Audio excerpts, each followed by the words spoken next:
कर्जत परिसरामध्ये पावसाची संततधार सुरू आहे आणि त्याचबरोबर बदलापूरमध्ये उल्हास नदीनं इशारा पातळी ओलांडली आहे आणि त्यामुळे नदीकाठच्या गावांना सतर्कतेचं आवाहन करण्यात आलंय। बदलापुरामध्ये उल्हास नदीनं इशारा पातळी ओलांडली आणि त्यामुळे आसपासच्या ठिकाणी सध्या पाणी झालेलं आहे, पाणी साचलेलं आहे। त्यामुळे नदीकाठच्या गावांना सुद्धा सतर्कतेचा इशारा दिलेला आहे। इथला आढावा घेतला आमचे प्रतिनिधी चंद्रशेखर भुयार यांनी। पाहूयात।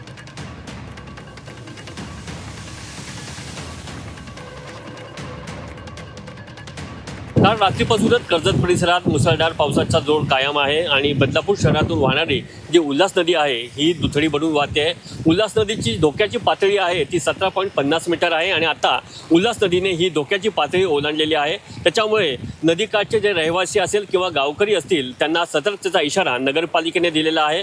नगरपालिकेची जी आपत्कालीन व्यवस्था आहे ही सज्ज ठेवण्यात आलेली आहे। 12,000 लोकांचे राहण्याची आणि खाण्यापिण्याची सोय ही नगरपालिकेने केलेली आहे। कुठली आपत्कालीन परिस्थिती निर्माण झाली तरी ही नगरपालिका सज्ज असल्याचं नगरपालिकेचे मुख्याधिकारी मारुती गायकवाड यांनी सांगितलेलं आहे। सध्या तरी बदलापूरमध्ये पावसाचा जोर कमी असला तरी पण कर्जत परिसरामध्ये पावसाचा जोर कायम आहे, त्याच्यामुळे पालिका प्रशासन सज्ज आहे।